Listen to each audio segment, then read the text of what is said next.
What's up, you guys? It's your boy, Raldo Austin, and you guys are watching Music Exclusives TV. And right now, I have the pleasure of sitting down with the newest cast member of Love and Hip Hop New York, Mr. Trent Crews. What's up? Hey, what's going on? How are you? I'm good. I'm good. Thank you for joining us on this Sunday Thank you for having me. I appreciate it. Thank you for having me. How are you? I'm good. How are you? I'm doing good. I have to look at you for a second. Honored to be here. Why? Because I need to see, like, are you crazy or what's going on? Because you know you over here, you're about to join Love and Hip Hop New York. Yeah. So all your business about to be out there on the streets. All my business for the first time. Are you prepared for that? I have been preparing myself the last couple months to be open and honest and expose my true self, my sexuality, my music, my ins and outs, my downfalls. Everything's on TV. Everything's to show. Right. Was it hard for you to adjust to the whole, with the cameras following you around and everything? Because this is like new to you.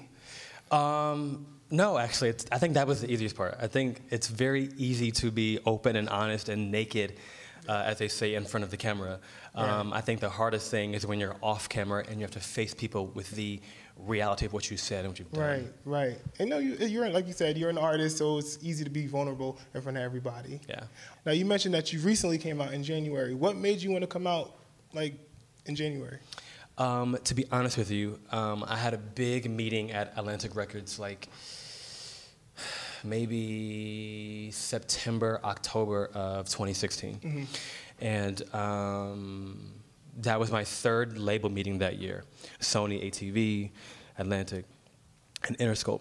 And so I had all these meetings with this A&R and that A&R and this person, that person. And every label I went to, they were like, well, we can't do anything with you because you're gay. Mm. Or they would say it in a certain way where they're like, well, how are we supposed to sell you to a female audience when you look gay or you sound gay or whatever that means. I don't even know what that even means. And so I was really frustrated, and I was like, I've spent so many years, especially as an artist, trying to hide my sexuality. Right. And now, I just don't really care anymore. Right. I think I came to a place where, like, if every label is going to turn me down for being who I am, then I might as well be who I am and do it myself and take control. So it's easier to come out because I'm like, I've spent the last 10 years of my career, especially 9 of those years in New York City, trying to play the straight guy, trying to sing all the love songs to the girls, trying to look a certain way, carry myself a certain way, to be straight, whatever that means. Right. And I kept getting turned down for not being straight enough, not being black enough, not sounding urban enough, and all these things that who I am were never good enough to get signed. I mean, as far as joining Love and Hip Hop, do you think it's going to play a positive role as far as your music career? Because I don't always feel good and don't always have fun. So I think if I can try to give that to someone else, I think that's what separates my music from a lot of people on the cast and in general. Right. You mentioned earlier that, you go through so much trials and everything, coming up as an artist. What are some of the trials and tribulations that you went through thus far in your career?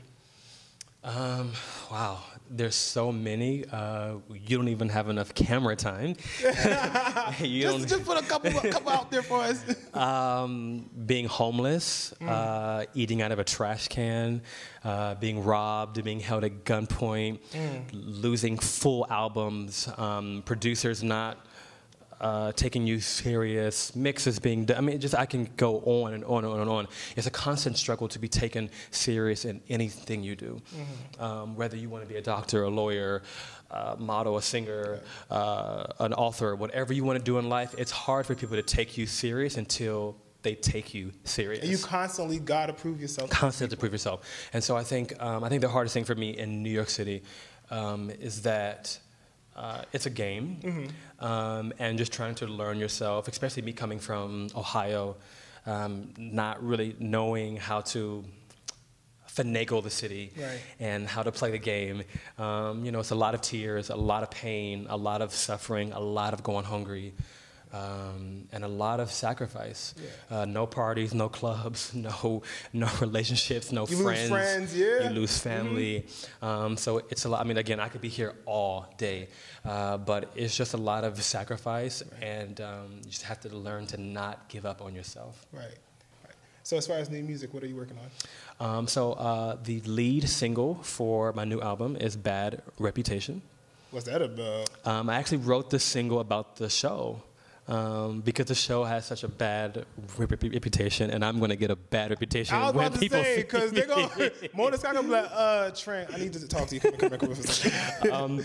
People are going to see me and think, wow, like, Trent really has exposed himself. And, you know, that's what you're supposed to do. I'm so about, in my life now, I've been so much about transparency and honesty. Right. And so I wrote Bad Reputation because people have so many bad things to say about me, and people have so many bad things to say about you, of course, and this person and that person. Yep, and so everybody. The song is about we all have a bad rep. The show, you, me, this one, that one, we're all a mess.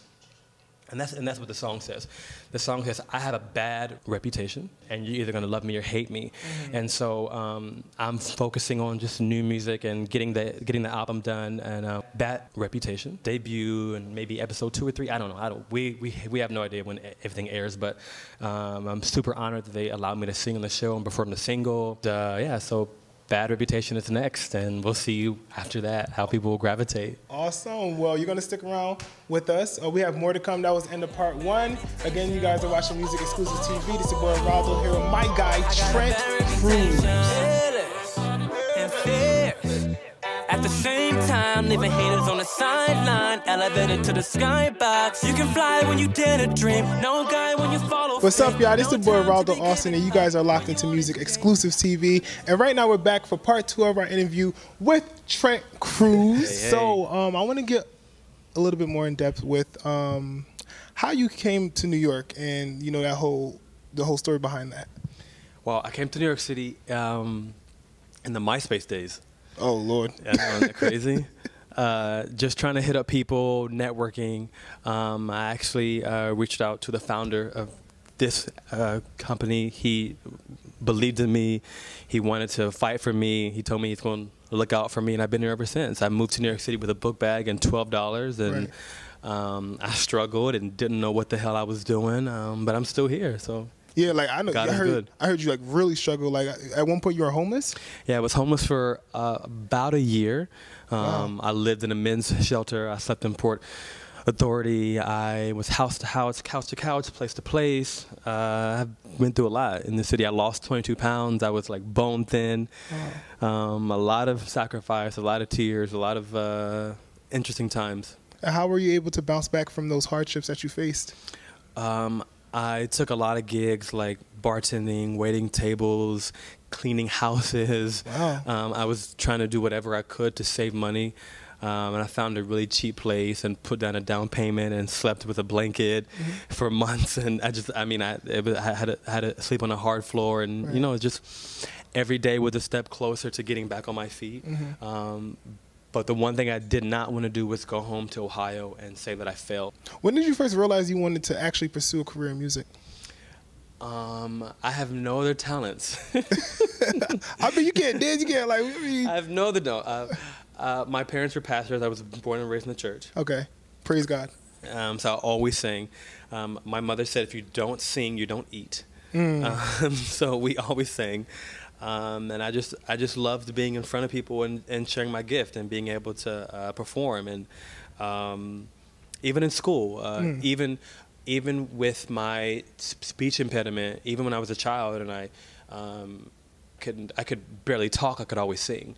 I was always the class clown because I knew I couldn't speak well. But if I could get up in class and sing and dance and shake my little butt, I knew I could entertain people and I could get the words out by singing. So you had a record deal when you came out here. I've had a few deals on the table, some that fell through, some that the paperwork was signed and fell through, some that didn't make it to the paperwork, management deals, publishing deals, tour deals, sponsorship deals. And unfortunately, they all fell through, but everything in life works for your favor. Right. Even when you can't see it, even being homeless, even being hungry, even being dropped by every label, every management, losing all your friends and family, everything somehow, some way works out for your good thing. So you did mentioned that a lot of people are in the industry and they like play like they're straight, but they're not straight. Have you ever come across somebody like that, or a lot of people like that? Got hit on?